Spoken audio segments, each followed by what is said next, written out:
Hi, I'm John Messner. I am teaching AP US History here at Botha High School this year. I had my little intro slide up there. You can freeze that if you wanted my contact info. But thank you for joining tonight. Thank you for connecting, or during the day whenever you're connecting with your son or daughter's class. I appreciate your time and learning about what's going on here at school. I'll try to do my best to communicate with you. And then at the end of this video, I'm going to have an introduction to myself and a video I created for students I'll share with you. You're welcome to watch. I'll try to be as brief and as quick as possible and get us on our merry way and on your way to your next class for your son or daughter. But I'm teaching AP US History here. This is another year of APUSH, which AP stands for Advanced Placement, developed by the College Board. It's one of the most challenging courses available, not just AP US History, which is one of the most challenging courses, but AP courses are some of the most challenging offered to your son or daughter in the nation. The advantage is you get an edge in college admissions. College admission counselors love seeing APUSH and AP classes on your son or daughter's transcript when they're applying. It also, in this class, they get to earn college credit here in the high school, depending on what score they receive on the AP exam in May. And it's also exposure to rigorous study and a great introduction to U.S. history. It's seen as a college level U.S. history class. The drawbacks to this class is maybe some of the stress of all the coursework and content we got to get through, less sleep, possibly lower grades, that maybe you're hearing about already, potentially greater difficulty in balancing commitments.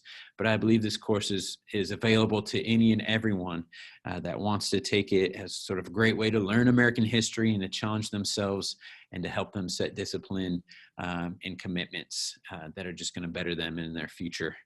So I'm glad that they're with me this year. So what is APUSH, AP US History specifically? It's probably the most challenging course that AP puts out.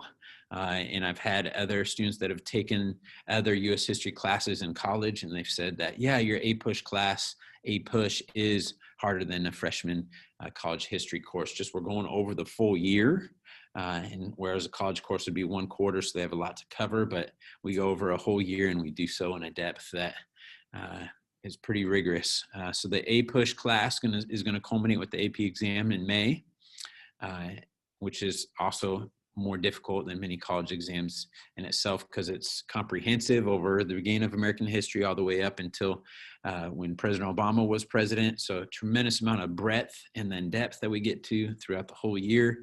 And it's based on content as well as you have skills where you're writing a series of essays to prove sort of your knowledge and that you deserve a good score. Students are required this year with me to read 1,000 pages in a textbook, and already they've gotten their head start, and we are well on our way to reaching that 1,000-page mark. So students will complete coursework over breaks, which can kind of be a grind too. So what we're going to learn this year are sort of courses divided by historical periods with the dates in American history. And you see sort of the level of instructional time I dedicate to each historical time period, and then where the AP exam comes in. So the breadth of what students are going to see on the AP exam go from 1607, or the founding of Jamestown, all the way up until Reagan's presidency, or Reagan is elected president in 1980. So it's going to make up 90% of the course. And now, how are things going to change this year? Last year, College Board went from period 1 to 7, and that's all they tested on. They didn't test in period 8 or 9. So we only went up to the end of World War II. And we haven't heard yet. So College Board has told us in February, they're going to let us know what the AP exam looks like and what is going to be on it, what's going to be tested. Right now, we're just continuing to get through all the content, pretending like everything is going to be on that test in May. So that test in May is this AP exam. It's a 3-hour, 5-minute exam, not including breaks, where students have 55 multiple choice questions, 4 short answer questions, a document-based essay question, and 1 long essay. It costs $94, so around $90, and then fee reductions are available if you apply for those. The exam date for this exam next year, or in 2021, it should be 2021. I didn't change that date, but that date is correct. It's at 8 a.m. on Thursday, May 6th. And then students receive scores on a scale between 1 and 5. Most universities accept scores from 3 on up. like Wazoo, UW, for instance, in-state only accepts scores 4 and up. I got a grade essays this last June. It was a pretty fun process for me to kind of go behind the curtain and be able to see what College Board is looking for and how they award their essay scores. And so it makes me a better teacher to be able to teach that this year and have that kind of experience and perspective. In the past, 2/3 of my students score a 3 or better on the exam. So, and then 1/3 has a 2 or a 1. Or they don't take. I have a couple of students every year that decide not to take the exam for whatever reason. But to receive a 4 or 5 in this class is going to require additional individual study, both on the content of American history and then that skill piece about writing essays. So I tell students I do well enough and can teach you well enough online this year to get you to a 3. But I also sort of open the door to how you get a 4 or 5. Students just need to do their own and walk through that door to get to that 4 or 5 score. So grading this year for me, all grades are updated online on Schoology. I don't offer extra credit. It's pretty rare that I do that.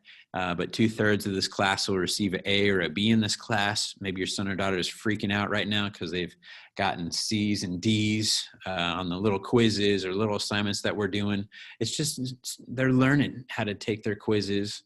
They're learning how to go through this process, this rigorous process. So things are going to get better after this first quarter and second semester. They're just going to be flying, and they're going to enjoy sort of the structure and the rigor that we do in this class. But a B and A push is pretty good, is what a college advisor told me one time. So if students are getting a B in this class and they seem bummed about it, like, it looks way better than just a regular U.S. history grade of an A. So that's what I've heard personally about this course. And I divide sort of the grading and weight it differently. So summative assessments are 50% of a score. We have reading quizzes every week and unit review guides. We'll get into that here shortly. And then assignments and projects make up 15%, and miscellaneous assignments are 5%. The grading scale, so A, B, C, D is normal. In F, it used to be 0 to 59%. Now it's 50% to 59% this year. So I generally grade assignments at 50% or 100% credit. Usually you did 100% on it, or you didn't achieve that and you got 50%. So in all late work is still given 50% unless they get done, like that stuff gets done.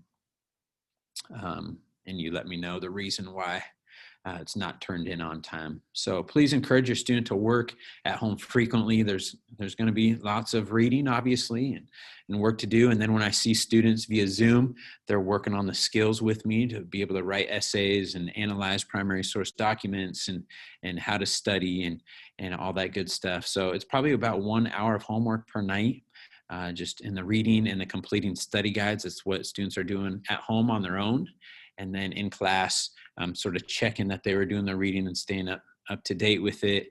We're doing chalk talks where we kind of dissect much of the content from each chapter that they read. But I encourage students to just make study groups outside of class, to buy and purchase additional materials for their home study. There's a great AMSCO book, which I've talked about to students, which is about $15 on Amazon.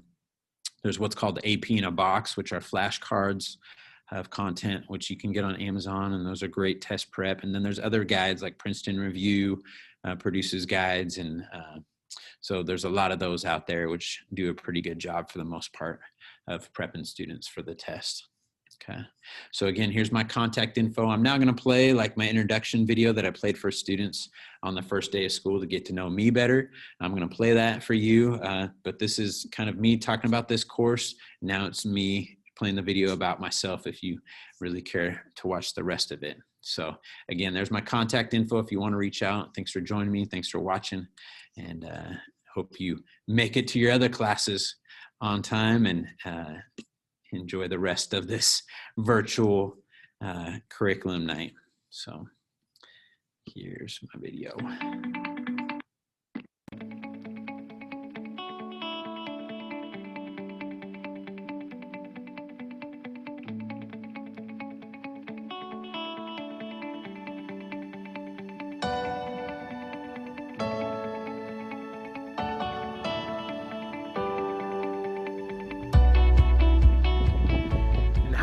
I'm Mr. Messner. I'm your teacher for U.S. History, your AP U.S. History, this 2020 to 2021 school year.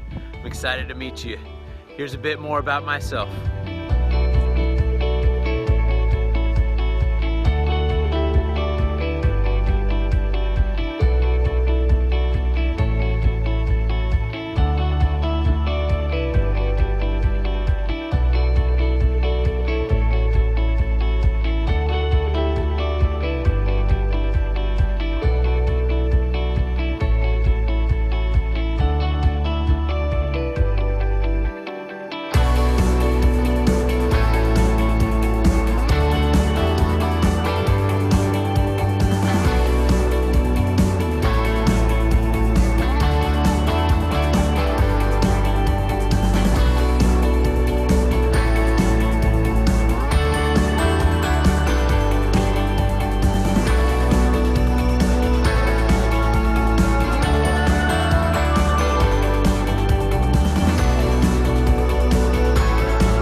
Well, I hope you enjoyed that introduction to me. I'm excited to get to know you throughout this school year.